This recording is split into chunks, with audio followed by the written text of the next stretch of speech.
Filmes de família, fotografias, mapas e documentos históricos são instrumentos preciosos da memória. Falam de épocas e lugares que nem sempre podemos conhecer de perto. Por meio desses registros, identificamos as mudanças que o tempo provoca nas pessoas, paisagens e cidades. São pequenos povoados que se tornam vilas, províncias, metrópoles e, às vezes, capitais importantes. Assim foi com Porto Alegre. Modificada pelo tempo, a capital do Rio Grande do Sul cresceu e se modernizou, sem abandonar as suas tradições. Porto Alegre é uma metrópole que ainda guarda dentro de si a pequena cidade que foi um dia.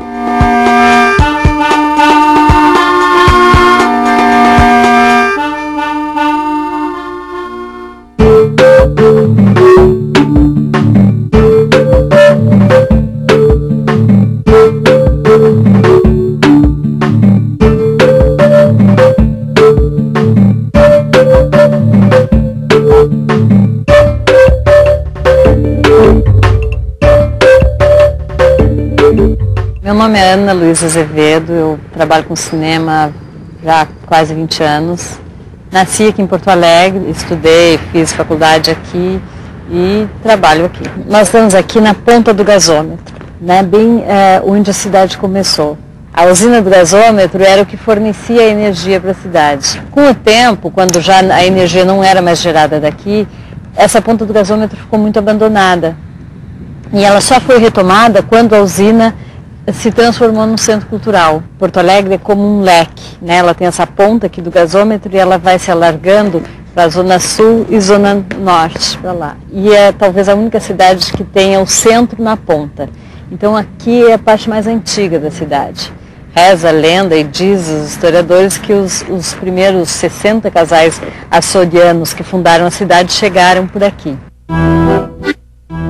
O primeiro nome dado à região atualmente ocupada por Porto Alegre foi o de Porto de Viamão. Em 1740, essa ocupação transformou-se numa sesmaria do nome Porto do Dornelles. Mas foi com a chegada de imigrantes do arquipélago dos Açores em 1752 que se iniciou um verdadeiro povoamento. Trazidos pela coroa portuguesa, 60 casais açorianos se estabeleceram em Porto do Dornelles, que por isso mesmo passou a se chamar Porto dos Casais. O que hoje é Porto Alegre eram, na verdade, 3 sesmarias que tinham sido doadas para 3 militares.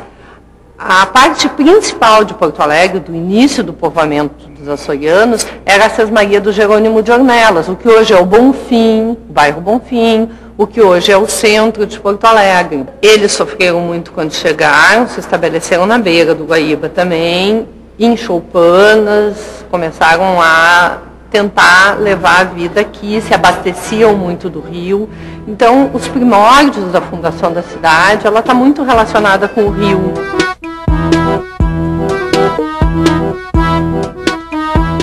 Em pouco tempo, a população aumentou e o núcleo urbano de Porto dos Casais se expandiu. Em 1772, com o desenvolvimento e sua posição estratégica nas margens do rio Guaíba, a vila mudou de nome e de status, tornando-se Freguesia de Madre de Deus de Porto Alegre. Na ocasião, foram construídas repartições públicas e a primeira casa paroquial, a Igreja da Matriz.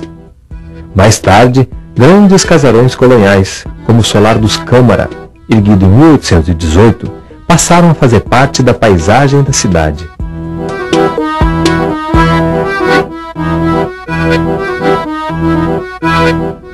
O caminho aberto para esse rápido crescimento, que subia do Guaíba até os altos da praia, foi batizado de Rua da Praia. Desde o início, a rua se firmou como centro comercial da povoação, uma vocação que se intensificou com o passar dos anos. Essa rua que está passando aqui atrás é a Rua dos Andradas. Se for perguntar para 80% da população de Porto Alegre onde é a Rua dos Andradas, talvez ele não saiba, porque ela é muito mais conhecida como a Rua da Praia. A praia e o rio ficavam logo aqui, só que alguns aterros foram feitos, então o rio se afastou da Rua da Praia e hoje ela não tem praia. Ela vai da ponta do gasômetro, né, da beira do rio, até a Praça Dom Feliciano, onde tem a Santa Casa. Sempre foi uma rua de comércio, uma época atrás era onde estavam os grandes magazines, as grandes lojas, né?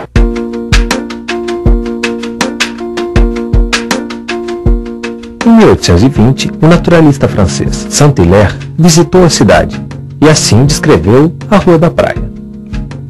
É na Rua da Praia, próximo ao cais, que fica o mercado. Nela se encontram numerosas pessoas, a pé e a cavalo, marinheiros e muitos negros carregando volumes diversos. É dotada de lojas muito bem instaladas, de vendas bem sortidas e de oficinas de diversas profissões. Aqui era a Rua da Praia, né? Agora é a Rua dos Andrades. Mas para mim continua a Rua da Praia. Era uma rua bonita, cheia de cinemas, desfilavam moças bonitas aqui, os estudantes saíam das escolas e vinham passear aqui. Todos desfilavam à tarde na Rua da Praia. Antigamente o pessoal se reunia muito aqui, os boêmios, poetas, Mário Quintana gostava muito de passear pela Rua da Praia. O berço da cultura porto-alegrense, na verdade, surgiu aqui, né? Tempos depois da passagem de Saint-Hilaire por Porto Alegre, com a invenção da fotografia, homens como Virgílio Calegari retrataram a vida e as construções urbanas da capital, de forma inédita e intensa. Como não podia deixar de ser, Calegari também fotografou a Rua da Praia.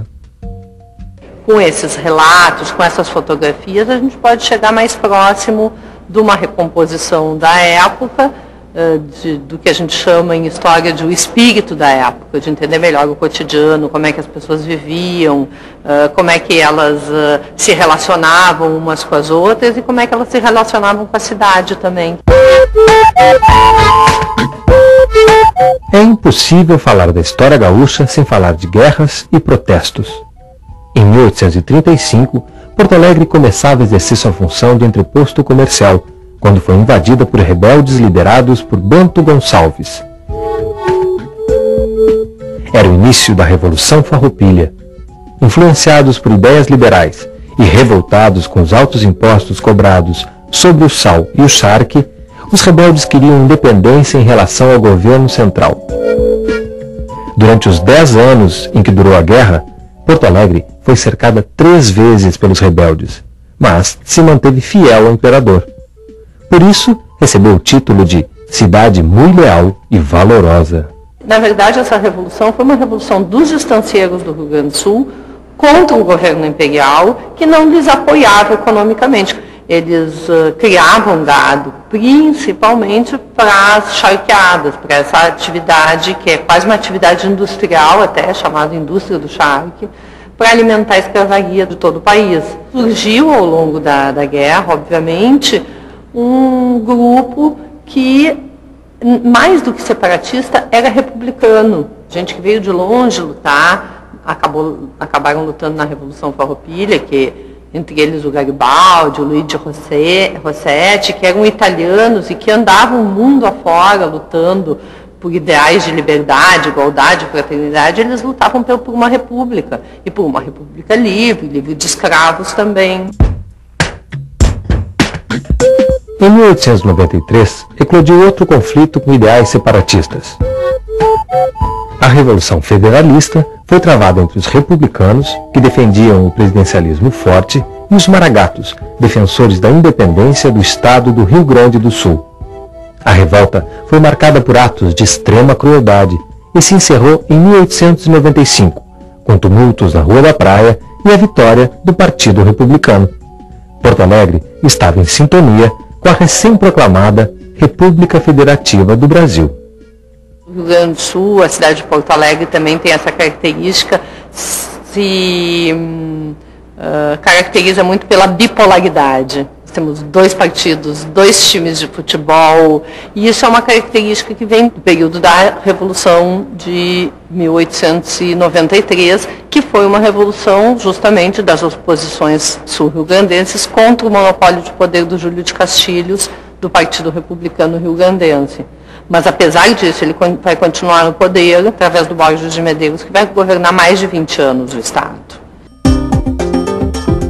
No período de paz entre o final do século XIX e o início do século XX, houve grande desenvolvimento urbano e transformações profundas na fisionomia da cidade. Nessa época, a Rua da Praia deixou de ser palco de tiroteios e quebra-quebras e tornou-se ponto de encontro de políticos, estudantes, artistas e intelectuais que se reuniam em cafés, bares e livrarias. Mas a paz durou pouco.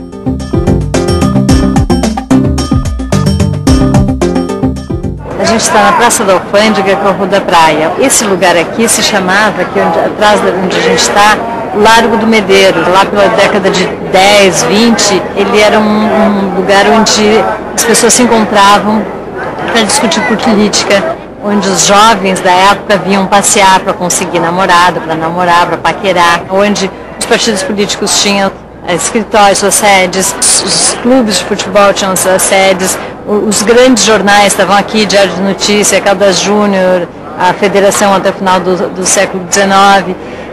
Então tudo acontecia aqui. Em 1923, amparado por eleições fraudulentas, Borges de Medeiros exercia o 5º mandato como governador do estado do Rio Grande do Sul. Descontentes com os rumos da política, as elites da região da campanha, os estanceiros de gado, partiram para o enfrentamento armado. A Revolução de 23 terminou com um pacto entre os chimangos e os maragatos, entre os partidários do partido do Borges de Medeiros, o Partido Republicano Rio-Grandense, e as oposições gaúchas. Nesse pacto, o Pacto de Pedras Altas, se determinou que o Borges não concorreria ao próximo mandato, em 1925, e que ele indicaria um nome que fosse de consenso entre todos os gaúchos, entre todos os políticos gaúchos. Em 1925 ele indica o nome do Getúlio Vargas. 5 anos depois, um novo movimento armado foi gestado em Porto Alegre. A Revolução de 30 garantiu a posse do político gaúcho Getúlio Vargas na presidência da República. Os primeiros tiros da Revolução foram disparados no quartel-general da Rua da Praia.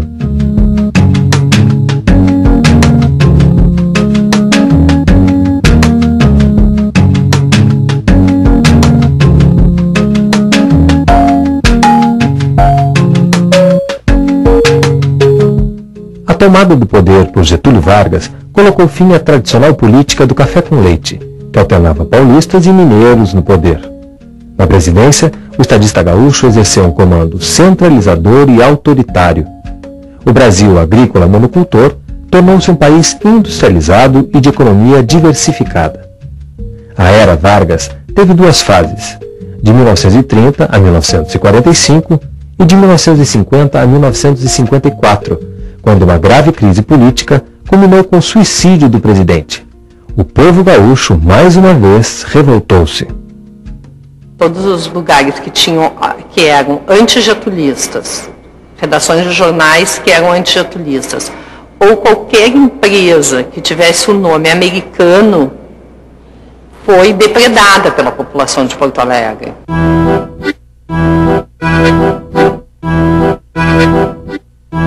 A gente está bem na Rua da Praia com a Borges. É uma esquina que hoje se chama a Esquina Democrática, né? Onde tem muitas manifestações, pessoas, desde manifestações individuais, alguém que sobe ali num banquinho e protesta qualquer coisa, como as grandes manifestações durante os períodos eleitorais, ou em 8 de março vem um grupo de mulheres e faz uma manifestação, outro dia especial vem alguém e faz uma grande manifestação.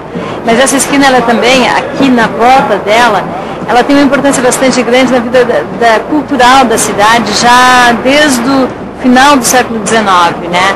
Tem aqui a Livraria do Globo, que teve uma grande importância, não só para a literatura do Rio Grande do Sul, como literatura nacional. A editora Globo, que existe desde 1883, ela editou grandes clássicos da literatura universal. A poucos passos da Rua da Praia fica o Mercado Público de Porto Alegre. Inaugurado em 1869, a construção atendeu às necessidades de um período de grande desenvolvimento do comércio entre a capital e a região das colônias italianas e alemãs. Os imigrantes marcaram para sempre a vida no sul do país.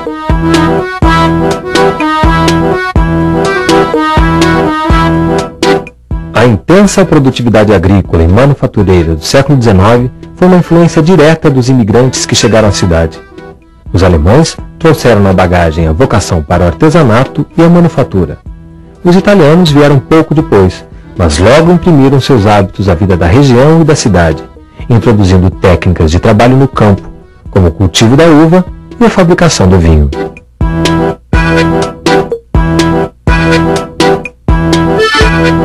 Aqui onde a gente está, que hoje é o mercado público, passava o rio. O rio chegava, aqui ficavam as docas de frutas, verduras, né, onde chegavam os navios que traziam as pessoas do interior do estado, das colônias italianas, alemãs, que chegavam em Porto Alegre de barco. Tudo era nessa região. Era uma região de abastecimento da cidade e do próprio estado, né. Hoje o mercado ainda tem essa característica. Ele era também assim, onde se encontrava um bom peixe, uma boa carne, especiarias, né? Lojas de religião, lojas de animais, de produtos gaúchos, como comprar erva, granel, enfim, tudo pode encontrar aqui no mercado, né? O Rio Grande do Sul tem influência de diversas etnias. O gaúcho, ele é a mistura de tudo isso, né?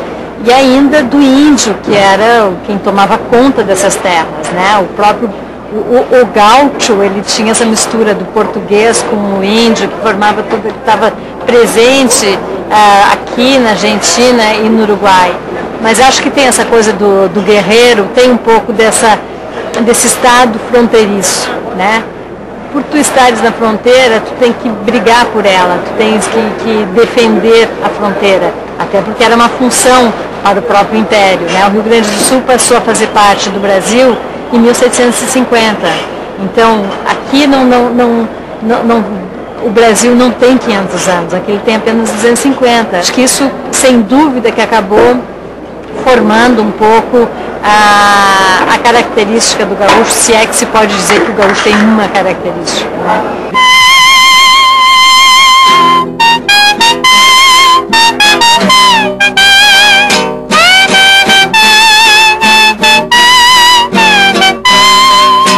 O gaúcho gosta muito de churrasco. O povo gaúcho é muito cordial, sabe? Para o chimarrão, um bom carreteiro, uma dobradinha, um feijão, uma feijoada bem feita, é a nossa especialidade do gaúcho, né? CTG é centro de tradições gaúchas.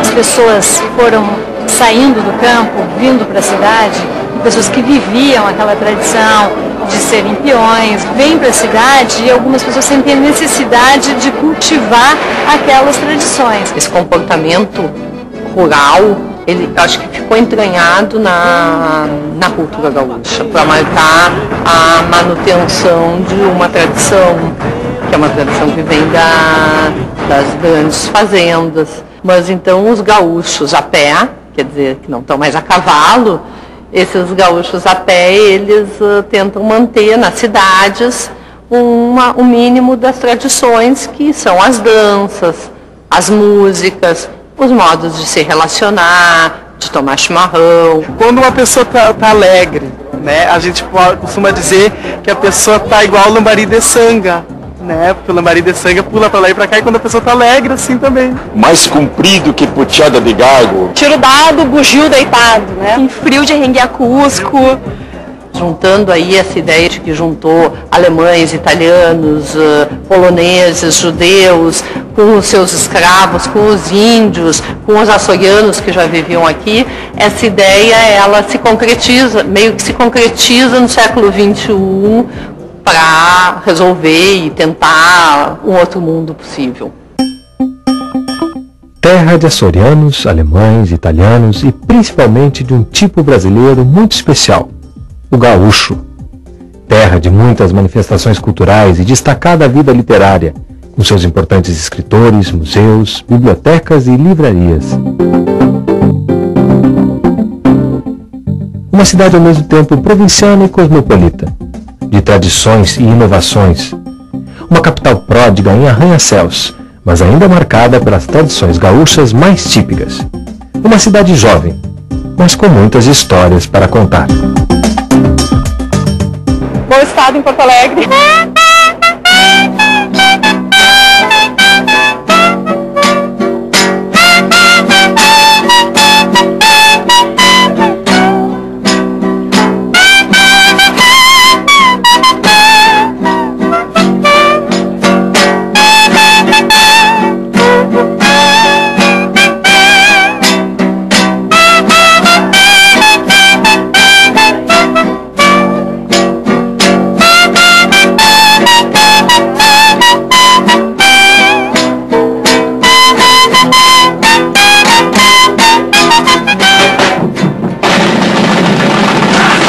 Brasil, um país de todos.